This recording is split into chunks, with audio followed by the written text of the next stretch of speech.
평소보다 일찍 끝난 카페 일정 덕분에 은호는 해가 아직 완전히 지지 않은 시간에 집 현관문을 열고 들어설 수 있었습니다. 엄마, 나왔어. 엄마 아직 안 잤네. 밝은 목소리로 인사를 건네는 은호에게 엄마가 대답했어요. 은호야. 아니, 생각보다 일찍 왔네. 거실로 발걸음을 옮기는 은호의 눈에 소파에 앉아 휴대폰을 들여다보고 있던 엄마의 모습이 들어왔어요. 그런데 은호의 인사 소리를 듣자마자 어머니가 깜짝 놀라며 손에 들고 있던 휴대폰을 재빨리 몸 뒤로 숨기는 모습이 보였습니다. 엄마의 당황한 표정과 어색한 미소를 본 은호가 의아한 마음으로 물었어요. 엄마, 무슨 일이야? 그러자 엄마는 아무것도 아니라며 애써 태연한 척 대답했습니다. 아니야, 그냥 친구랑 연락한 거야. 하지만 엄마의 표정이 평소와 달랐어요. 뭔가 깊은 고민이 있어 보였고 휴대폰을 숨기는 모습도 부자연스러워서 은호의 마음에 의문이 피어올랐습니다. 은호가 엄마, 차라도 끓여드릴까 하며 부엌으로 향할 때 엄마는 급히 화장실로 가시면서 휴대폰을 거실 테이블 위에 그대로 두고 가셨어요. 은호가 차를 준비하며 물을 끓이고 있는데 갑자기 테이블 위에 휴대폰에서 메시지 알림음이 연달아 울렸습니다. 처음에는 신경 쓰지 않으려 했지만 화면에 불이 켜지면서 강호라는 이름이 또렷하게 보이자 은호의 발걸음이 멈췄어요. 평소라면 그냥 지나쳤을 텐데 엄마의 당황한 모습이 자꾸 떠올라 걱정이 되었습니다. 혹시 강호에게 무슨 일이 생긴 건 아닐까? 은호는 잠시 망설이다가 조심스럽게 휴대폰을 들어 화면을 확인했어요. 그 순간 강호가 보낸 메시지가 화면에 선명하게 떠올랐습니다. 엄마, 돈만 빌려줘. 은호 몰래. 그 아래로는 엄마의 답장이 이어져 있었어요. 나도 도와주고 싶지만 엄마가 지금 돈이 없어. 강호야, 미안하다. 은호는 그 메시지들을 읽으며 가슴이 철렁 내려앉는 것을 느꼈습니다. 손에 들고 있던 찻잔이 살짝 떨릴 정도로 충격이 컸어요. 엄마가 자신 몰래 강호와 이런 연락을 주고받고 있었다는 사실도 놀랐지만 더 큰 문제는 강호가 또다시 돈이 필요한 상황에 처해 있다는 것이었습니다. 그것도 엄마에게까지 비밀로 해달라고 부탁할 정도로 심각한 상황인 것 같았어요. 왜 이렇게 큰 돈이 필요하지? 또 사고를 친 건 아닐까? 아니면 도박이나 투자에서 손해를 본 건 아닐까? 은호의 머릿속에는 온갖 불안한 생각들이 소용돌이치기 시작했습니다. 강호가 지난번처럼 또 무슨 문제에 휘말린 건 아닌지, 이번에는 얼마나 심각한 일인지 알 수 없어서 더욱 걱정이 되었어요. 동생에 대한 걱정과 동시에 이런 일을 혼자 감당하고 계신 엄마의 마음도 헤아려졌습니다. 은호는 휴대폰을 다시 제자리에 놓고 깊은 한숨을 내쉬었습니다.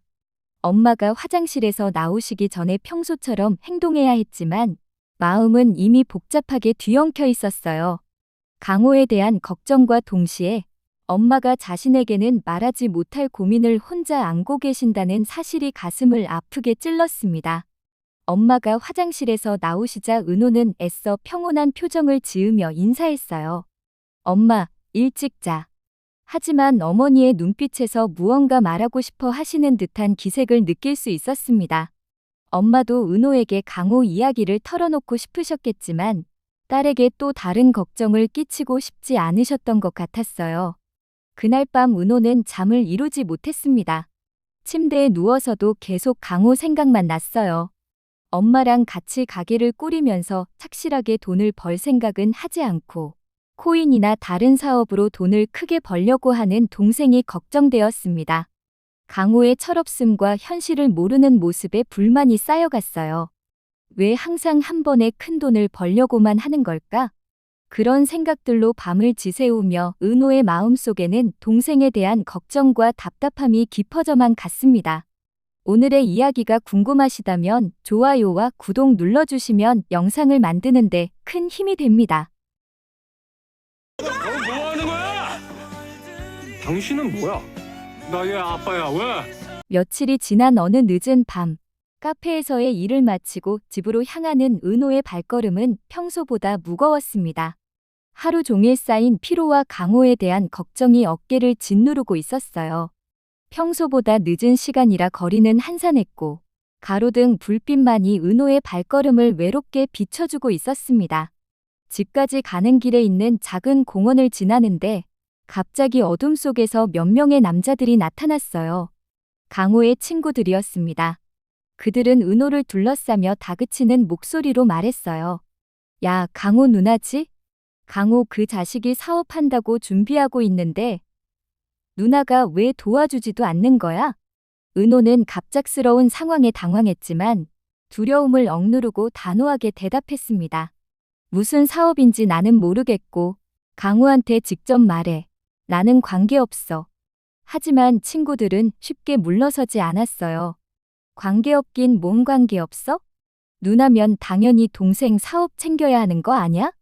강호가 사업 차리려고 얼마나 고생하는데 가족이면서 왜 이렇게 냉정해? 우리도 다 돈 모아서 도와주고 있는데 정작 누나는 뭐 하는 거야? 그들의 말투는 점점 더 거칠어졌고 은호를 압박하는 분위기가 점점 짙어져 갔습니다. 은호는 강호가 무슨 사업을 한다는 건지 전혀 몰랐어요. 며칠 전 엄마와 주고받은 메시지에서 사업 준비금이라는 말을 봤지만 구체적으로 어떤 사업인지, 어디서 하려는 건지, 얼마나 큰 규모인지는 전혀 알 수 없었습니다. 가족에게도 제대로 말하지 않고 이런 일을 벌이고 있다는 것 자체가 이해가 안 갔어요. 나는 정말 모르겠어. 강호가 무슨 사업을 한다는 것도 처음 듣는 얘기인데 강호가 직접 말해주지도 않았거든. 은호의 말에 친구 중 한 명이 더욱 기세등등하게 말했습니다. 그럼 지금이라도 도와줘야지. 누나면 당연히 동생 사업 챙겨야 하는 거 아냐? 우리들도 다 돈 보탰는데 누나만 모른 척하면 어떡해. 은호는 상황이 점점 위태로워지고 있음을 느꼈어요. 도대체 강호가 가족들에게 뭐라고 말한 건지 자신만 아무것도 모르는 상황이 답답하고 서러웠습니다. 바로 그 순간 멀리서 큰 목소리가 들려왔어요. 너희 뭐 하는 거야? 상철이 급하게 달려오면서 소리쳤습니다. 친구들이 돌아보며 대답했어요. 당신은 뭐야? 그러자 상철이 더욱 당당하게 소리쳤습니다. 나 얘 아빠야. 왜? 상철의 기세에 눌린 친구들은 서로 눈빛을 주고받더니 결국 그 자리를 떠났어요. 위기를 모면한 은호는 상철에게 깊은 감사를 표했습니다. 아저씨, 정말 고맙습니다. 아저씨가 아니었다면. 상철은 은호의 어깨를 토닥이며 안심시켰어요.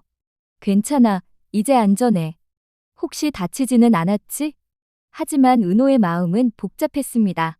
고마움과 동시에 강호가 대체 무슨 사업을 어떻게 진행하고 있는 건지, 왜 자신에게는 한마디 말도 없이 친구들에게까지 이야기를 퍼뜨린 건지 이해할 수 없었어요. 가족인데도 이렇게 소통이 안 되는 상황이 답답하고 서러웠습니다.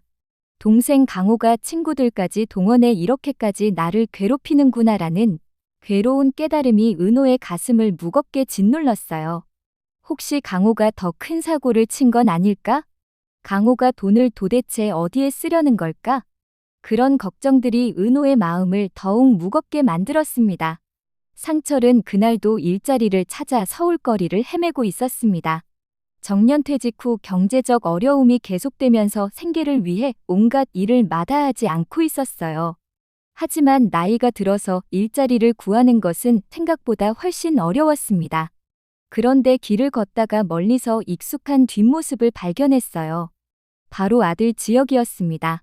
지혁은 캐주얼한 차림으로 환하게 웃으며 핸드폰 메시지를 확인하며 걸어가고 있었어요. 상철은 그 모습을 보며 복잡한 감정에 휩싸였습니다. 가족들은 매일 지역 걱정으로 힘들어하는데 너무나 잘 지내는 듯한 아들의 모습에 배신감이 치밀어 올랐어요. 집을 나가서 고생하고 있을 거라고 생각했는데 오히려 예전보다 더 밝아 보이는 지역을 보니 속이 끓었습니다. 상철은 지역을 불러 세우고 싶었지만 자존심 때문에 그럴 수 없었어요. 홀로 씁쓸한 마음으로 걷던 상철은 오늘 일하기로 한 공사장에 도착했습니다. 그곳에서 상철과 비슷한 나이의 전직 건축가를 만나게 되었어요. 그는 지금 일용직 기술자로 생계를 이어가고 있었지만 여전히 당당한 모습을 잃지 않고 있었습니다. 그 남자가 상철에게 말을 걸어왔어요. 어르신도 일자리 찾으세요? 요즘 일자리 구하기 힘들죠. 상철은 그 남자와 자연스럽게 대화를 나누게 되었습니다. 서로의 처지가 비슷하다 보니 금세 마음을 터놓을 수 있었어요. 그 남자는 상철에게 조언했습니다. 경험 있는 기술자는 언제든 필요한 법이에요. 나이 들었다고 포기하지 마세요. 저도 처음엔 막막했지만 지금은 나름대로 자리를 잡고 있거든요. 그의 말에 상철은 희미한 용기를 얻었어요. 두 사람은 근처 포장마차에서 소주 한 잔을 기울이며 서로의 사연을 나눴습니다. 상철은 오랜만에 자신의 속마음을 털어놓을 수 있어서 마음이 한결 가벼워졌어요. 의외의 친구를 얻게 되면서 자신도 다시 무언가 시작할 수 있지 않을까 하는 희망을 품게 되었습니다. 이게 뭐야? 후배, 우리 제법 잘 어울리지 않아? 나랑 연애하자. 한편 수빈은 며칠째 성재에 대한 생각으로 머리가 복잡했습니다. 성재를 향한 감정이 진짜 사랑인지는 확신할 수 없었지만 머리로는 분명히 이 남자가 좋은 선택이라는 생각이 들었어요. 성재는 안정적이고 든든했으며 무엇보다 자신을 잘 챙겨주는 따뜻한 사람이었습니다. 이런 남자와 사귄다면 분명 좋을 거라는 계산이 서 있었어요. 하지만 성재는 여전히 수빈을 어린 동생으로만 대하고 있었습니다. 어떻게 하면 성재 오빠 눈에 여자로 보일 수 있을까? 어떻게 하면 성재 오빠가 자신을 이성으로 느끼게 할 수 있을까? 수빈은 거울 앞에 서서 자신의 모습을 바라보며 고민했습니다. 평소보다 화장을 진하게 해보기도 하고 어른스러운 옷을 입어보기도 했지만 뭔가 어색하기만 했어요. 하지만 수빈은 쉽게 포기할 수 없었어요. 성재와 함께 있을 때의 안정감과 편안함이 자신에게는 이상적이었고 그런 관계를 만들어보고 싶었습니다. 사랑이 아니더라도 좋은 관계를 만들 수 있을 것 같다는 확신이 있었어요. 며칠 동안 고민한 끝에 수빈은 결심을 굳혔어요. 성재가 자신을 어떻게 생각하는지 확인해 보고 싶었고 혹시 기회가 있다면 놓치고 싶지 않았습니다. 더 늦기 전에 용기를 내서 자신의 의중을 표현하기로 마음먹었어요. 꼭 사랑이 아니더라도 좋은 파트너가 될 수 있을 거라는 생각이 들었습니다. 수빈은 미리 준비한 꽃다발을 가방에 숨겨두고 성재와 함께 드라이브를 하기로 약속했습니다. 그날 저녁 성재의 차 안에서 두 사람은 편안하게 대화를 나누고 있었어요. 수빈은 가방에서 꽃다발을 꺼내어 성재에게 내밀었습니다. 그 순간 성재가 깜짝 놀라며 물었어요. 이게 뭐야? 수빈이 떨리는 목소리로 대답했습니다. 고백. 성재는 당황한 나머지 급히 차를 길가에 세웠어요. 두 사람이 차에서 내린 후 길가에 서서 마주 본 수빈이 용기를 내어 말했습니다. 우리 제법 잘 어울리지 않아? 나랑 연애하자 오빠. 수빈의 갑작스러운 꽃다발과 함께 한 제안에 성재는 놀란 표정을 감추지 못했습니다. 믿기 힘들다는 듯 굳은 얼굴로 수빈을 바라볼 뿐이었어요. 수빈은 성재의 반응을 보고 가슴이 철렁 내려앉았지만 이미 시작한 말이니 끝까지 해야겠다고 생각했습니다. 오빠랑 함께 있으면 편안해. 오빠 같은 사람이 나한테는 잘 맞는 것 같고 어린 동생으로만 보지 말고 한 번만 기회를 줘. 수빈의 진지한 제안과 성재의 당혹감이 대비되며 길가에는 어색한 침묵이 흘렀어요. 성재는 꽃다발을 바라보며 무엇라 대답해야 할지 몰라 하는 표정이었습니다. 지은호 씨한테 큰일이 생겨서요. 그리고 지켜보니까 지은호 씨 주변에 남자가 2명 있답니다. 성희의 사무실에는 오늘도 긴장감이 감돌고 있었습니다. 성희는 책상에 앉아 각종 서류를 검토하고 있었지만 마음 한편으로는 다른 생각에 잠겨 있었어요. 바로 은호에 대한 생각이었습니다. 비서가 조심스럽게 사무실 문을 두드리고 들어왔어요. 관장님, 말씀드릴 일이 있습니다. 성희가 고개를 들어 비서를 바라보자 비서가 조심스럽게 말을 꺼냈습니다. 지은호 씨한테 큰일이 생겼어요. 성희의 눈빛이 날카로워졌어요. 어떤 일인데? 비서가 계속해서 보고했습니다. 남동생이 사업 자금 때문에 문제를 일으키고 있다고 합니다. 가족들 몰래 돈을 구하려고 하는데 친구들까지 동원해서 누나인 지은호 씨를 압박하고 있다는 소식입니다. 집안 사정이 좋지 않은 것 같아요. 그리고 지켜보니까 지은호 씨 주변에 남자가 2명이 있답니다. 성희는 그 말을 듣고 의미심장한 표정을 지었어요. 그녀의 눈빛에는 무언가 계획하고 있다는 듯한 기색이 역력했습니다. 계속 지켜봐. 그리고 은호와 관계된 모든 사람들의 신원과 직업, 접점까지 자세히 알아보고 두 남자에 대해서도 자세히 알아봐. 혹시 특이한 일이 생기면 즉시 보고해. 비서는 고개를 끄덕이고 사무실을 나갔습니다. 성희는 홀로 남은 사무실에서 창밖을 바라보며 생각에 잠겼어요. 은호라는 존재가 자신에게 어떤 의미인지, 그리고 앞으로 어떻게 대처해야 할지 고민하고 있었습니다. 영나의 집에 새로운 기사가 왔다는 소식에 지화는 복잡한 심정이었습니다. 한편으로는 그동안의 부담감에서 벗어날 수 있어서 안도했지만 다른 한편으로는 아쉬운 마음도 있었어요. 영나와 함께했던 시간들이 나름대로 의미 있었기 때문입니다. 지화는 영나에게 마지막 인사를 하러 갔습니다. 나 이제 간다. 잘 지내고. 새로 오신 분이 더 잘해줄 거야. 영나는 지환의 인사에 담담하게 대답했어요. 고생하셨어요. 앞으로 좋은 일만 생기길 바랄게요. 처음에는 시원할 줄 알았던 영나였지만 막상 지환이 떠나고 나니 묘한 허전함이 들었습니다. 새로 온 기사는 나이도 많고 경험도 풍부했지만 지환과는 전혀 다른 스타일이었어요. 말수도 적고 건조한 태도로 일처리만 하는 모습이었습니다. 영나는 새 기사와 함께 이동하면서 지환과의 차이를 실감했어요. 지환은 항상 영나의 기분을 살피고 세심하게 배려해 주었는데 새 기사는 그런 면이 전혀 없었습니다. 단순히 일만 처리하는 관계였어요. 며칠이 지나면서 영나는 점점 지환이 그리워지기 시작했습니다. 오히려 영나를 힘들게 했던 쓸데없는 질문들과 그가 보여준 세심한 배려와 따뜻함이 그리워진 거예요. 지환이 보여준 따뜻함과 배려가 얼마나 소중했는지 이제야 깨닫게 되었습니다. 영나는 창밖을 바라보며 조용히 혼잣말했습니다. 왜 그 사람이 더 편했던 걸까? 영나 자신도 그 이유를 정확히 알 수는 없었지만 지환과 함께 있을 때 느꼈던 편안함과 안정감이 그리웠어요. 지은호! 지은호! 괜찮아? 다친 데 없어? 너 바보야? 너 머리 안 들어가? 신경 쓰이게 하네 여러모로. 늦은 밤, 카페에서 마감 정리를 마친 은호는 불을 끄고 나가려 하다가 문득 생각이 났어요. 내일 아침 일찍 해야 할 일이 있어서 미리 준비해 두는 게 좋겠다 싶었습니다. 은호는 다시 카페 안으로 들어가 불도 켜지 않은 채로 어둠 속에서 조용히 일을 시작했어요. 한참 일에 집중하고 있는데 밖에서 낯선 인기척이 들려왔습니다. 느린 발걸음 소리가 카페 앞에서 멈췄어요. 은호는 별 생각 없이 계속 일을 하고 있었습니다. 그런데 갑자기 손전등 불빛이 카페 창문을 훑으며 비추기 시작했어요.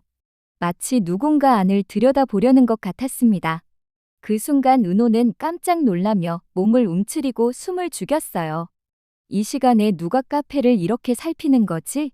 손전등 불빛이 천천히 카페 안, 곳곳을 비추면서 은호 쪽으로 다가왔습니다. 은호는 황급히 책상 아래로 몸을 숨겼어요. 심장이 쿵쾅거리기 시작했습니다. 그러더니 문 손잡이가 천천히 흔들리기 시작했어요. 누군가 조심스럽게 문을 열려고 시도하고 있었습니다.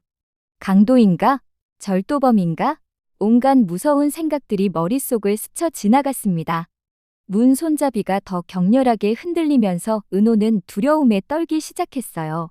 어둠 속에서 몸을 최대한 작게 움츠린 채 가까스로 숨소리마저 참으려 애썼습니다. 그런데 문 밖에서 후레쉬 불빛이 번쩍이더니 창문을 비추기 시작했어요. 마치 누군가 안을 들여다보려는 것 같았습니다. 은호는 공포에 질려 손으로 입을 막고 떨리는 몸을 억지로 가누었어요. 문 손잡이가 한 번 더 격렬하게 흔들리더니 갑자기 멈췄습니다. 그러자 밖에서 발걸음 소리가 멀어지는 것이 들렸어요. 은호는 잠시 안도했지만 아직 완전히 안전하다고 확신할 수 없어서 여전히 숨을 죽이고 있었습니다. 그때 갑자기 다른 발걸음 소리가 들려왔어요. 이번에는 빠른 걸음으로 누군가 달려오는 소리였습니다. 야, 거기 뭐 하는 거야? 큰 목소리가 밤의 정적을 깨뜨렸어요. 그러자 도망가는 발소리가 요란하게 들렸습니다. 은호는 그제야 위험이 지나갔다는 것을 깨달았지만 여전히 떨리는 몸을 가누지 못했어요. 그러더니 이번에는 익숙한 목소리가 들려왔습니다. 은호야, 지은노. 지역의 목소리였어요. 은호는 그 목소리를 듣고 마침내 안도의 숨을 크게 내쉬었습니다. 은호가 떨리는 손으로 급히 문을 열자 지역이 걱정스러운 표정으로 서 있었어요. 지역은 은호의 창백한 얼굴을 보자마자 급하게 물었습니다. 지은호 괜찮아? 다친 데 없어? 나 차에서 내리자마자 봤어. 검은 옷 입은 남자들이 카페 문 따려고 하고 있더라고. 완전 도둑이잖아. 그 말에 은호는 비로소 아까 그 위험한 순간이 실제였다는 것을 깨달았어요. 혼자서 상상한 것이 아니라 정말로 누군가 카페에 침입하려 했던 거구나. 지역의 설명을 들으며 은호는 뒤늦게 무서움이 밀려왔습니다. 지역은 은호의 상태를 자세히 살피더니 걱정스러운 목소리로 말했어요. 지역의 걱정 어린 목소리에 은호는 마음이 따뜻해졌습니다. 아까 누군가 문을 열려고 했는데. 은호의 떨리는 목소리를 들은 지역의 표정이 더욱 심각해졌어요. 안 되겠다. 데려다 줄게. 오늘은 내 차 타고 가. 은호는 힘없이 아니에요. 괜찮아요. 저 혼자 갈 수 있어요. 지역 은호에게 화를 내며 너 바보야? 은호는 처음에는 괜찮다고 했지만 지역이 너 몸 떨리는 거 안 보여? 너 머리 안 돌아가? 이대로 너 혼자 집에 못 가. 라며 강한 권유를 했습니다. 은호는 지역의 권유에 결국 차를 타게 되었습니다. 차 안에서 긴장이 풀린 은호는 하루 종일 쌓인 피로감에 눈꺼풀이 무거워지기 시작했어요. 지역은 운전하면서 가끔 곁눈질로 은호의 모습을 확인했습니다. 은호가 조금씩 졸기 시작하자 지역은 더욱 조심스럽게 운전했어요. 결국 은호는 완전히 잠들어 버렸습니다. 떨어지려는 은호의 머리를 지역이 손바닥으로 받쳐주며 조심스럽게 지지해 주었어요. 지역은 속으로 생각했습니다. 신경 쓰이게 하네 여러모로. 그 이유가 무엇인지는 스스로도 정확히 알 수 없었지만 은호가 힘들어할 때마다 도와주고 싶은 마음이 들었어요. 어느 날 저녁 카페에서 하루 일을 마친 은호가 지친 표정으로 의자에 앉아 있을 때 지역이 조용히 다가왔습니다. 은호의 얼굴에는 피로와 걱정이 역력히 드러나 있었고 평소 활기찬 모습과는 너무 달라 보였어요. 지역은 그런 은호를 보며 더 이상 가만히 있을 수 없다고 생각했습니다. 은호를 바라보다가 조심스럽게 말을 꺼냈어요. 너 혼자 다 짊어지지 마. 이제부터는 나랑 같이 하자. 코디네이터가 아니라 진짜 내 파트너로. 은호가 고개를 들어 지역을 바라보자 지역이 진지한 표정으로 계속해서 말했습니다. 사실 지금 상황이 많이 바뀌었어. 며칠 전에 아파트 단지에서 39채 대규모 인테리어 의뢰가 들어왔어. 그 정도 규모면 거의 한 동을 전체 다 맡아서 하는 거나 다름없어. 그리고 투자자한테서 1억 투자도 받았고. 은호의 눈빛이 조금 놀란 듯 달라졌습니다. 이런 큰 프로젝트가 있었다는 걸 몰랐거든요. 지역이 더욱 진지해지며 덧붙였어요. 이 정도 규모면 혼자서는 절대 감당할 수 없어.